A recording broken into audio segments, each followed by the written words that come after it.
Hey, good afternoon from South Jersey. It is the 3rd of February. I just want to give you some insight and some words of encouragement. I'm sitting watching the news with my mom. I came home from the gym, did a little swimming, did a little sauna, and sitting watching the news, MSNBC, and Rubio comes on. He's talking about Panama Canal. And I told you we lived there when I was a kid. Anyway, he's like, the president's right. We did not give the Panama Canal to the Chinese. We gave it to the Panamanians. And I just want to answer that because this is how stupid Trump is. The Panamanian government had an agreement with Taiwan up until 2017 when Trump was in office. And I'm sure this came across his desk, but he was probably too busy playing golf, or he doesn't read his briefings. He doesn't know what the hell's going on. He never does. It's always the stupid people around him, which is frightening. Anyway, in 2017, the Panamanian government ended their contract with the Taiwanese, and they went with an agreement, and they signed a new agreement with China. And this is in 2017, mind you. He had to be aware of it, but he just doesn't act on it because he's not a smart man. So they come with an agreement with China. Since 2017, China has put tens of millions of dollars into the Panamanian infrastructure, into their buildings, into their plumbing, into their clean water, electrical. They've helped the Panamanians maintain Panama and the canal. Millions of dollars into the taking care of the canal. Why? Because China has an interest in it. Why wouldn't they? When they go in and do things for other countries, they try to build the infrastructure and help. It seems that we like to go in and start shit and do things subversively and just take. Who knows what we're doing in Africa? But that's a whole other story. But when China goes into an African nation or something because they have an interest, they don't hide it. They're like, we believe that you're sitting on a large amount of uranium, plutonium, diamonds, whatever precious metals, whatever they're interested in. Can we help you with your infrastructure? We'd like to partner up with you. We'd like to mine and we'll hire your people to mine with us. But we'd like to help you, we'll put money into your country. We don't do that. Everything's a bully, bully, bully with us. And the world's fed up. Fed up.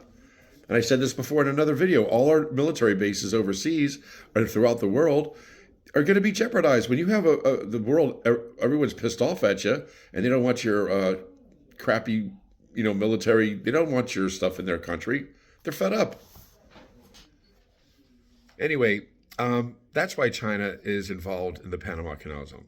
And to that end, I'll just tell you a story. When we lived in Panama, we lived in a nice big home. It was like all stone, cement blocks. It was very basic, and it was off the ground. It was like a shore home, and it had a carport underneath, and there was a little apartment beneath the house, little bedroom, little bathroom, and everything. And that's where the maid or your housekeeper would stay.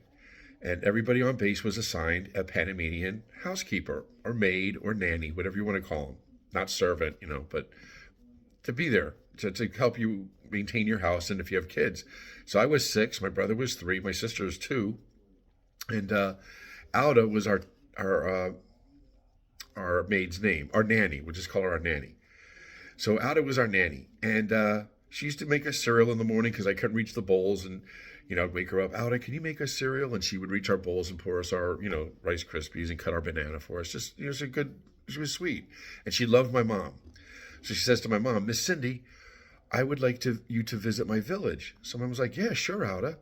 So the day's picked, and the day before we go, my mom brings me. We go to the thrift shop, and my mom has a big heart. She grew up with nothing. She grew up above a bar in Bay Ridge, Brooklyn, and but she knew she was going to go to Alda's village. So it was smart. She wanted to go to the thrift shop, and she got pots and pans and cups and utensils and spatulas and wooden spoons and anything you think that you would want to use, right?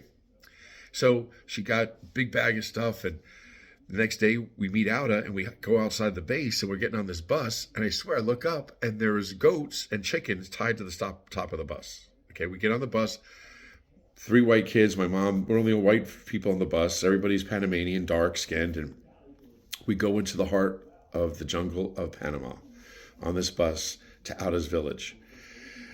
We get out, and the head of the village, you look out, there's a bunch of huts in a horseshoe, and there's a wire coming down the middle of the from the road into the middle of the village, which is a horseshoe shaped, and the main village and the main hut in the middle was like the general store. And it had a TV in there and a phone and I guess your post office, right? Everything was in there. It was like the center of the little village. So we get out and all the women are like going to saying hi to my mom, and they're touching my sister's hair because she had blonde hair. And we look over and all these kids are there. They're looking at my brother and I like, what are you doing? Who are you? Who are you? So they warmed up to us quickly, my brother, and we started playing soccer with them, right? We didn't know their language, but like I said in my video, the universal language of laughter, right? It was a nice afternoon playing soccer with these Panamanian kids and then meet out his mom and dad and all that stuff. So anyway, let me be to what was the neat part of this.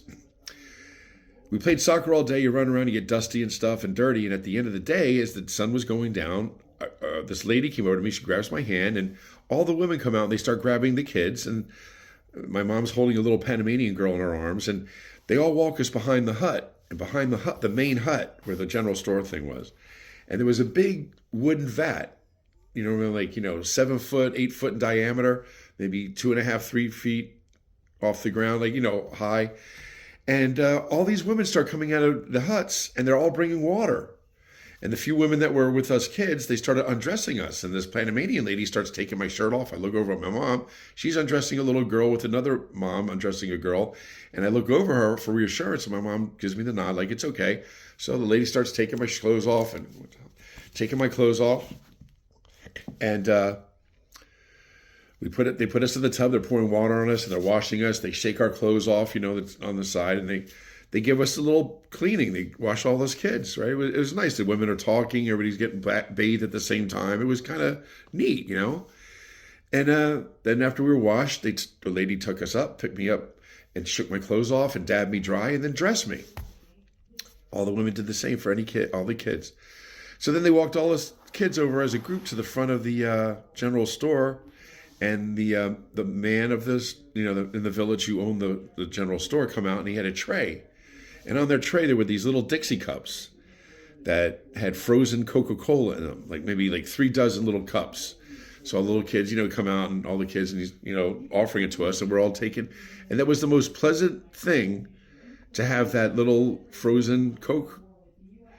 And then it was nice. We finished that little snack. The bus arrived and we got back on the bus, headed out of the jungle and back to the base. And we got my mom in trouble for telling her that she brought us into the jungle. My dad's like, Sid, you can't just do that. You should have told me. I would have let security police know. You can't just go into the jungles. But it was a nice day. And it just showed you that you don't need a lot of money to be happy. It was a lot of love and kindness in that village and appreciation for one another. And the simplest of things, a frozen little Dixie cup of Coke. Anyway, that was just my little story about Panama. And I hope you guys have a good afternoon. For the people that are trolling me, stop it. Okay, just stop it. I mean, it's enough already. All right. And for all my friends, if you guys are still my friends, I'm sure I appreciate you guys. I'm going to give little stories like that often. And I have a lot of them. All right. I'll talk to you later. Happy Monday. And Wednesday, I believe everybody's going into their state capital. We're going to do that. I'm going to go to Trenton. And I got to look that up. But I think we're all having a Blue Nation rally. Everybody in their state is going to go to their state capital on Wednesday. Please let me know if I'm right. All right. Have a nice Monday. I'll talk to you soon. Peace out from South Jersey.